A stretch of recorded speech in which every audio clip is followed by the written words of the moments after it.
Hikers and backpackers of Reddit, what is the weirdest or creepiest thing you have found while hiking? I once found the diary of a homeless person. In it he wrote over and over again about how his 3rd grade teacher was the only person to matter to him. The guy's bad writing made it even weirder. I was hiking in the Hoh rainforest on the Olympic Peninsula in Washington back in '03. I was trying to do this really snazzy hike from the ocean to Mt. Olympus. Well, day 1 is a blast. Get everything accomplished.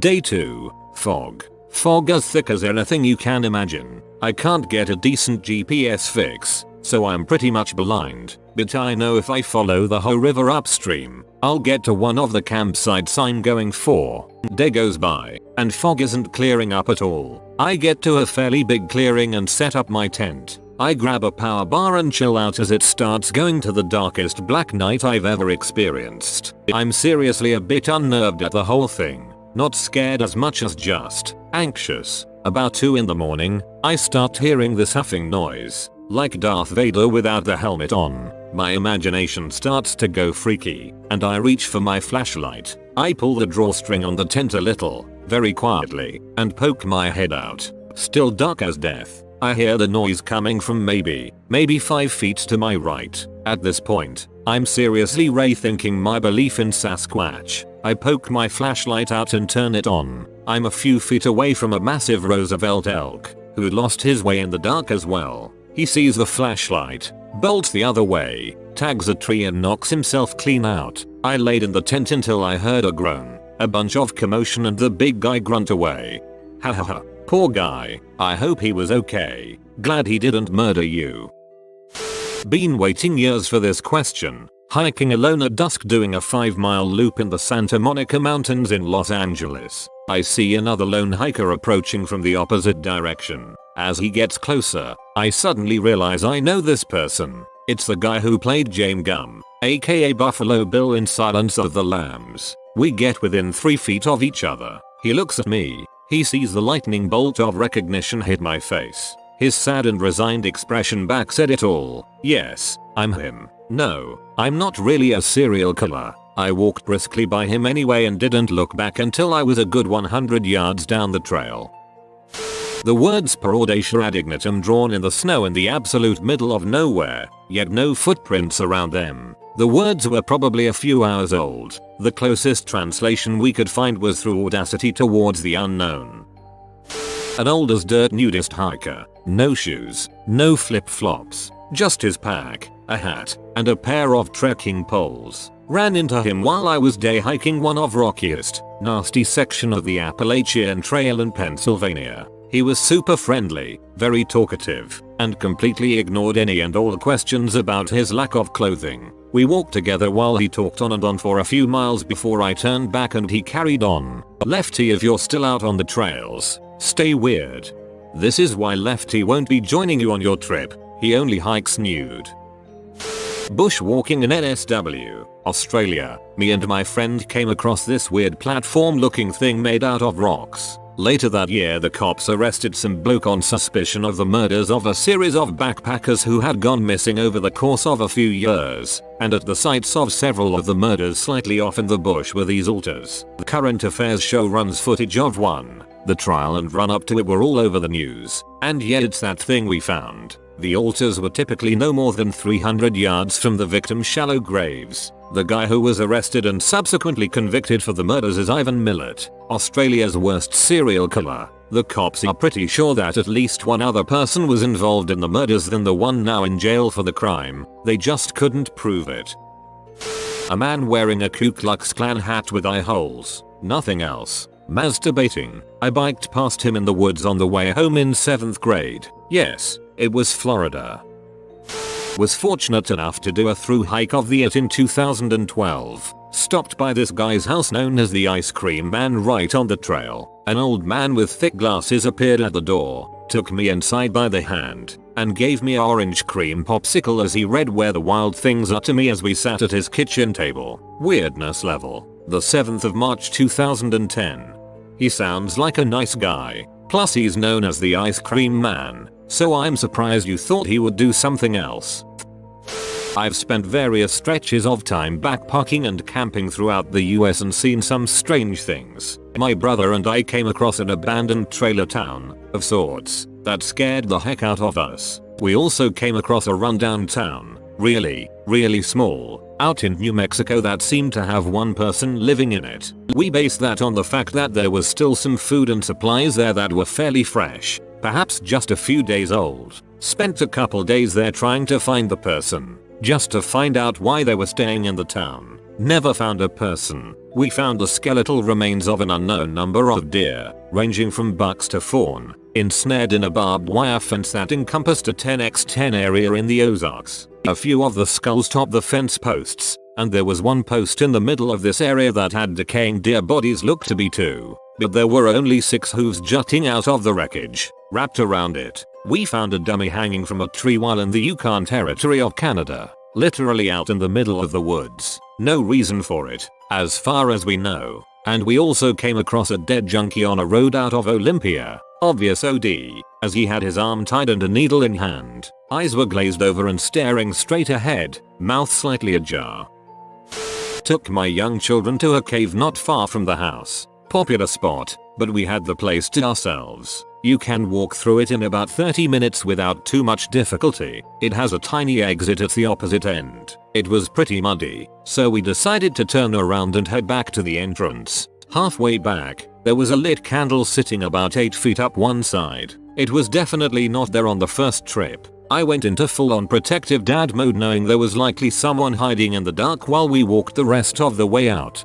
That is a taxing mode, 1000% alert, and fully prepared to be dangerous. I was backpacking in New Hampshire and camped out for the night after a day hike. I wandered off from our fire to go take a pee and stumbled upon a circle etched into the ground with tuning forks surrounding the circle standing up straight. It looked like a creepy ritual circle and it bugged me out, so I booked it back to the group. I was backpacking in Yellowstone above the tree line at about 10,500 feet. We are hiking on a ridge above a lake when all of a sudden we come across a horse skull. No body, just the skull. Pretty cool looking. We get to our campsite not too far away from the lake near where we found the horse skull. When we climb down to the lake, we find the body of the horse rotting on the edge of the lake with negative film strips floating in the water and laying around the shore near the body. I wasn't hiking at the time, but when wandering in the woods one day in high school, some of us found a severed bull's head tied to a tree by the horns. It was about 5 or 6 feet off the ground. It looked like it had been there a few days. I have no idea why someone would do something like this. Meth heads that we ran into on the trail. They threatened us with a knife and asked for money. My friend's 357 that we had for bears came in handy. Over the years when I have told this story, many people haven't believed me, but it's true as the sky is blue. Me and my brother were hiking out in our new backwoods. We had just moved into a new house, and we stumbled upon a small open grass field. In the center of it, there was a person with a blue jacket crouched over. We thought it was a friend of ours that we had recently met, so I ran out to meet. I did not have my glasses on, but I got pretty close enough to see that it was a grown man leaned over the carcass of a deer, stabbing it with an unsharpened stick. He looked up and saw me. I was pretty freaked out, so I turned around and yelled at my brother to run, and so we started to sprint as fast as we could back home. I believe you, enough as the internet will let me to.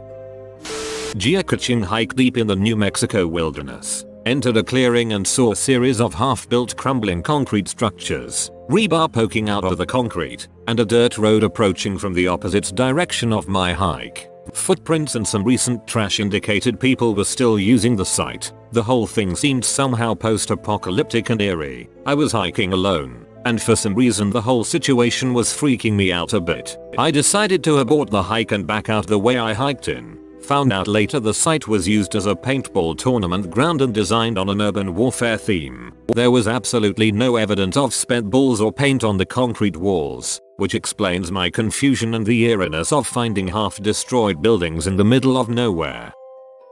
I work in the outdoor field and lead trips regularly. I once led a trip to the top of Mt. Stringer in NC. It's a tough climb to get to the top and about 6 miles from the nearest road. I was leading a group of 8 middle school kids and had one co-instructor. We were camping out on top of the mountain and it was a beautiful night with a full moon. The kids and the other co-instructor went to bed in their tents. I chose to spend the night in a hammock that night. I was really into a book I was reading, so I stayed up and read until about 10:30 p.m. I turned my headlamp off to settle in for the night. Everything around me was rather bright from the moon, and from the position I was in, I could see down the trail we had hiked to get to the top. I laid there enjoying the scenery and noticed something moving on the trail. Bears are common in the area, so I perked up. As it got closer, I could tell it was a person. We were in the middle of nowhere and there was someone hiking up the trail with no headlamp or any gear. I was just frozen watching this person move closer to our camp. They arrived at the top of the mountain where we were and just stopped. I watched as what appeared to be a man surveyed our camp.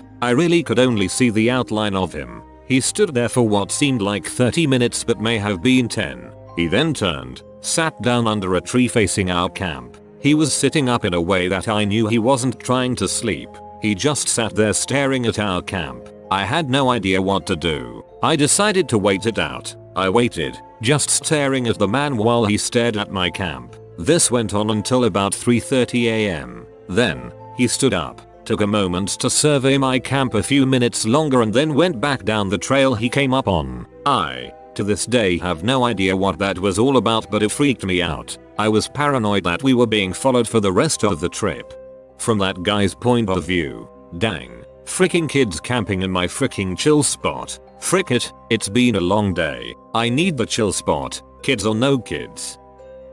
I found the old Super 8 camera up on Springer Mountain in Georgia. My mom had an old projector, so we played the film and it turned out to be a couple having sex in an anthill.